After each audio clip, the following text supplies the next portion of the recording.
Hola, mi nombre es Gerson Bravo, predicador de la Iglesia de Cristo, y quiero compartir la lección número 1 del libro de Apocalipsis. Y esta sería la segunda lección de la serie que abarca un amplio conjunto de temas escatológicos o de lo futuro. En este caso, hablaremos de forma dinámica y específica aspectos básicos de cómo interpretar y estudiar el libro de Apocalipsis. ¿Cómo estudiar el libro? Muchos de nosotros cuando leemos el libro de Apocalipsis nos llenamos de profundas dudas y en absoluto estas inquietudes son generadas por el entendimiento de lo que nosotros leemos. Usualmente son las figuras o las imágenes o las profecías lo que envuelve la revelación, lo que nos genera temor o inquietud. Realmente el libro de Apocalipsis está lleno de un simbolismo bastante notable desde el inicio del relato hasta cómo se desencadenan los últimos capítulos. Son 22 capítulos que están realmente llenos de información y esencialmente de una metodología literaria muy particular, que es básicamente una forma de relato en la cual se van describiendo aspectos del presente y aspectos del futuro. Pero en ese enlace de temas se van a diseminar también algunos mensajes codificados, así como se usó en tiempo de guerra el código Morse.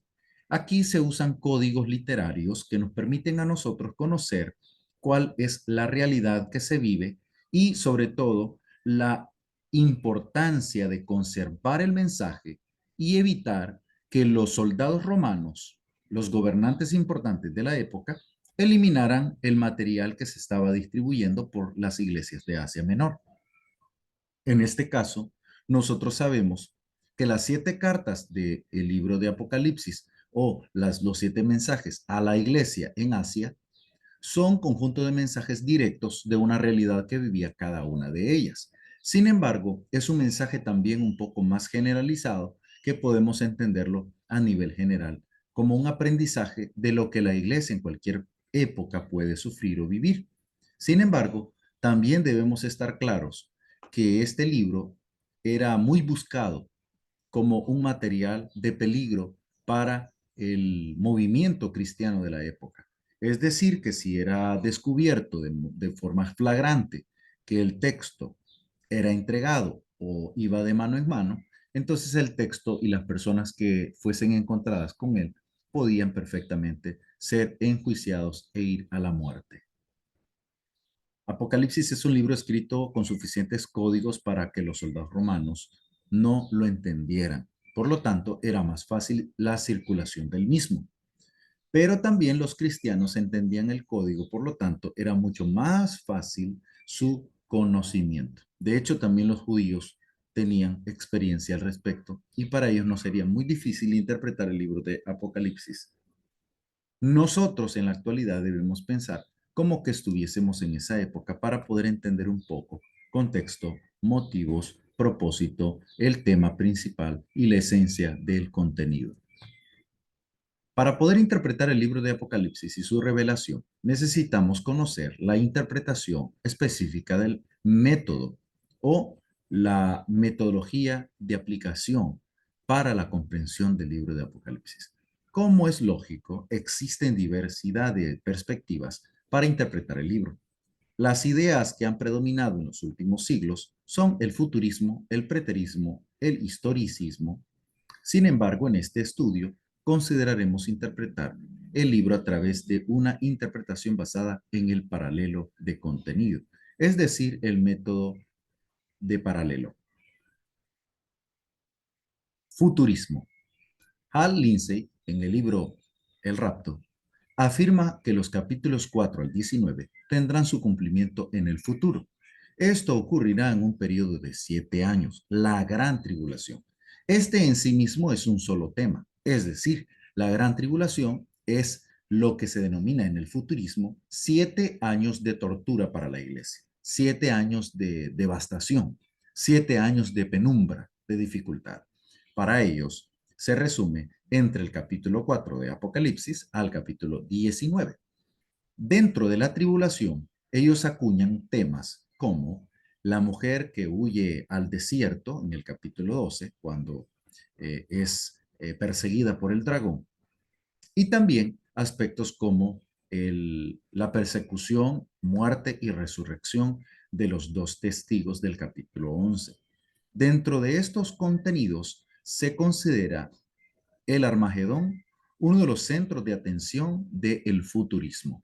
Por lo tanto, la gran tribulación equivale a 7 años. Qué curioso que estos 7 años sean asociados con la última semana de la que habla Daniel en Daniel 9, 24 al 27. En el tema escatológico de las 70 semanas que estudiamos en el video anterior, puede usted observar cuáles eran las descripciones proféticas acerca de las 70 semanas que fueron cumplidas en el siglo primero, en tiempo de nuestro Señor Jesucristo. Por lo tanto, forzar que estos 7 años sigan discurriendo hasta la fecha de hoy es realmente un poco difícil y sobre todo no aplicable. Vamos a citar lo que afirma Lindsay. Todo indica que poco antes de que empiecen los 7 años de la tribulación, el anticristo recibirá una herida mortal. Satanás morará en él y tendrá poder sobre las naciones, a saber, el mercado común europeo. Para ellos, el rapto ocurre en estos 7 años. Los fieles son llevados al cielo y luego vendrá Jesucristo con sus fieles a reinar en la tierra durante 1000 años literales para instaurar su reino y derrocar al anticristo, derrotarlo en la batalla de el Armagedón.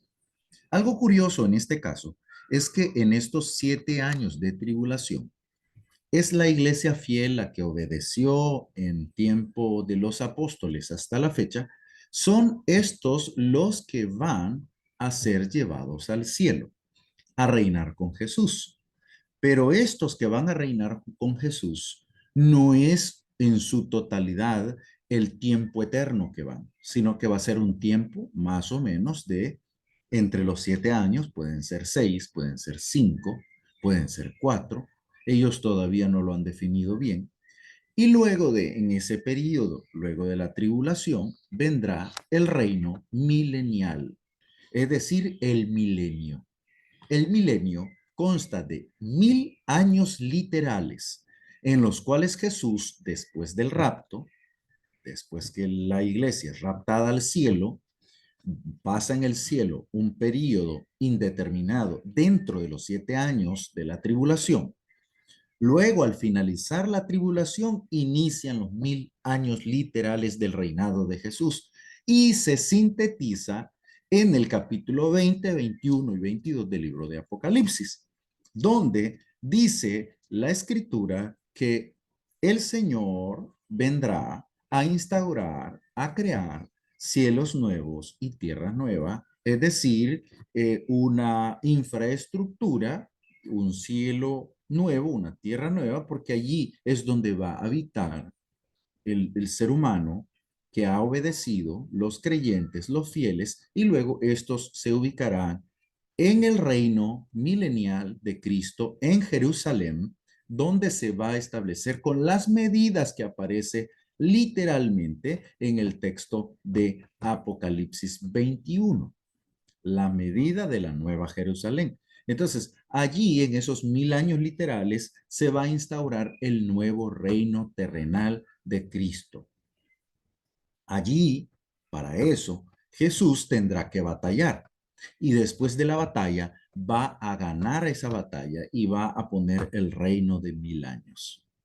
Es allí donde se va a tener un espacio en el cual Jesús, nuestro Señor Jesucristo, con los ángeles, van a batallar, van a luchar contra la bestia, contra el anticristo, contra los demonios, y allí, luego de Armagedón, es donde se va a establecer el reino de Jesucristo. Luego se entiende que este reino de 1000 años, una vez finalizado, en este reino se supone, inclusive algunos comentaristas modernos afirman que en ese periodo de los 7 años de tribulación previo al milenio, son los judíos los que irán a evangelizar. Es decir, los judíos van a creer, los judíos van a volver al camino y ellos van a evangelizar, van a llevar el mensaje de Jesús. Eso realmente es una enseñanza ajena al texto bíblico porque no hay pasaje que afirme tal cuestión. Por eso el futurismo es el que más se populariza, dado que su imagen interpretativa refleja una identidad filosófica, una perspectiva un poquito mágica, fantasiosa, telenovelesca, casi hollywoodense, donde se establecen una nueva perspectiva, una nueva forma de entender el reinado de nuestro Señor Jesucristo, que Él se supone, según ellos, va a gobernar la tierra, va a dominar y va a estar 1000 años reinando aquí. Obviamente, este tipo de interpretación es ajeno al texto bíblico y hay aspectos que no encajan en esa narrativa. Otras enseñanzas, como el preterismo, muestran dos perspectivas totalmente diferentes la una de la otra, pero siempre dentro de la perspectiva preterista, básicamente lo que ellos afirman es que todo ya ha sido cumplido. Por un lado, los conservadores afirman que el Apocalipsis se cumplió y que solamente faltan dos elementos del futuro. Uno, la resurrección de los muertos y dos, el juicio final. El libro, según ellos, tiene el fin de consolar y animar a los cristianos atribulados. Los exponentes más relevantes son Stuart y Sweet. Entre los liberales tenemos una afirmación, dado que ellos niegan la inspiración del libro de Apocalipsis o de Revelación, dado que lo ubican como un texto meramente literario. De hecho, lo asocian a libros no canonizados, como el libro de Enoc y la Asunción de Moisés. El historicismo es también otra perspectiva donde se considera que el libro retrata la historia de la iglesia, dando a cada acontecimiento de la historia una ubicación en el Apocalipsis, poniendo en la narrativa profética eventos como la caída de Roma en el 476, la invasión de los bárbaros, el poder maometano y la reforma protestante. Sus exponentes más firmes fueron John Wycliffe, Martín Lutero, Barnes y otros. Según la interpretación historicista, el libro de Éfeso abarca del año 30 al año 100 y a esto le denominan la iglesia apostólica. La iglesia de Esmirna abarca la edad de la iglesia del año 100 al 312 y es la iglesia perseguida. La iglesia de Pérgamo, o la carta de Pérgamo, abarca del 312 al 590 después de Cristo. La iglesia que se casa representa esta carta. El mensaje a Teatira abarca del 590 al 517 y para ellos se refiere a la iglesia medieval. La iglesia de Sardis, 517, 1750, es la referencia a la iglesia denominacional. Tenemos también la Carta a Filadelfia, ellos lo ubican del 1750 al 1925 y se refiere a la iglesia misionera. Luego, del 1900 hasta la fecha, se denomina el inicio de la Gran Tribulación. Entre esta información, ellos asocian automáticamente la Primera y Segunda Guerra Mundial, las diferentes pestes que se desataron y la muerte de miles y millones de personas tras estas guerras. La iglesia apóstata, esto es la apostasía en general. Obviamente, el historicismo es una interpretación que va forzando los eventos históricos. El espiritualismo, en parte lo que aplica la mayoría de los lectores, explica el libro de forma espiritual, como si los eventos refieren a una lucha entre el bien y el mal, una lucha constante, una batalla espiritual donde el bien se superpone sobre el mal. Este tipo de interpretación impide al lector ver el contexto de la profecía y de algún modo se caracteriza por ser escueta, simple, llana y superficial. Obviamente, aunque el lector sepa que hay una batalla espiritual, sabemos que algunos de los acontecimientos del libro de Apocalipsis realmente tienen un asidero en la realidad, no solo en el campo espiritual, sino en la batalla espiritual que lucha o que lleva a la iglesia día tras día.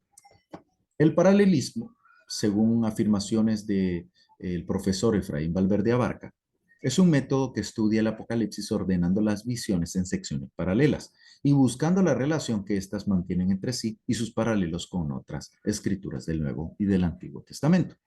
Algo curioso de esta interpretación es que nos permite a nosotros ver qué reflejo tiene cada uno de los símbolos en su paralelo, tanto en el Antiguo como en el Nuevo Testamento.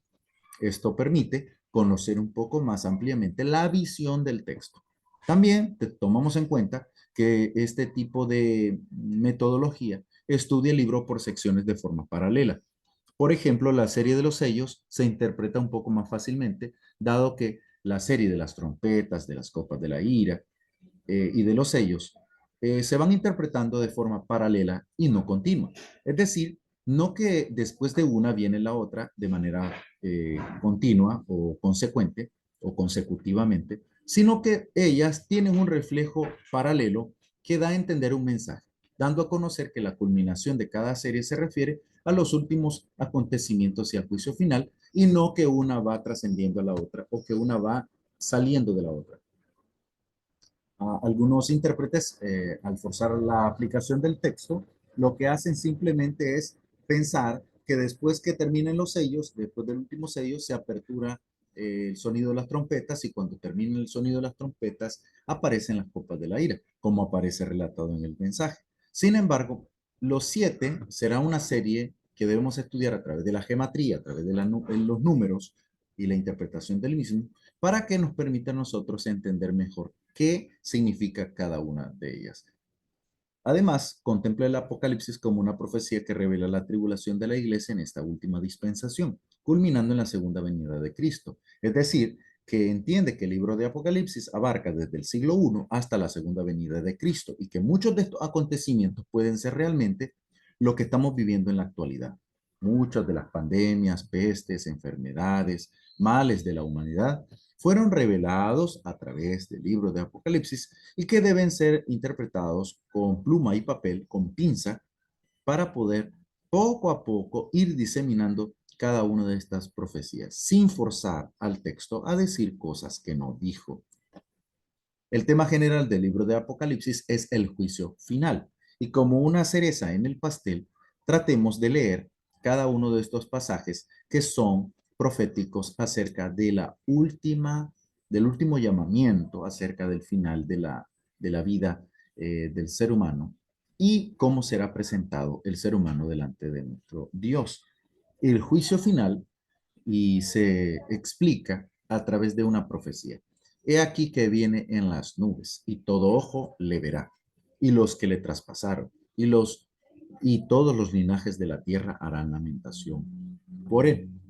Algo que el texto está tratando de decir en este conjunto de textos paralelos es que esta expresión del texto ya estaba dicha por Jesús, no en una, ni en dos, ni en tres, ni en cinco ocasiones, sino que en muchas oportunidades Jesús hizo y dejó entrever que él vendría de forma notoria y los apóstoles, como el apóstol Pablo, relatan aspectos proféticos directos acerca del advenimiento del Señor, acerca de su segunda venida y definiendo en este texto el resumen del resto de los pasajes, determinando número uno, que Él vendrá así como se fue, entre las nubes, dando a entender el cielo más que todo. Más que ese vapor condensado de las nubes, se refiere al cielo, a la presencia de Dios. Todo ojo le verá, es decir, que será notorio. Por eso las trompetas serán señal. Y los que le traspasaron, es decir, aquí intrínsecamente habla de que los que le traspasaron vendrán a juicio, es decir, que ellos serán resucitados para poder ver la, la ejecución del último juicio, del juicio final. Y todos los linajes de la tierra harán lamentación por él, es decir, todos van a volver a la vida para poder ser llevados a juicio. Y cuando habla de los linajes, habla de todas las épocas, todas las naciones, tribus, lenguas, todas aquellas personas que vivieron en esta tierra y no obedecieron serán llevados a juicio. Hasta aquí en este primer tema, hay mucho más que explicar en estos otros pasajes, pero luego hablaremos de la simbología y otros temas al respecto. Gracias por habernos acompañado y espere la serie de temas escatológicos en el próximo video. Bendiciones y hasta luego.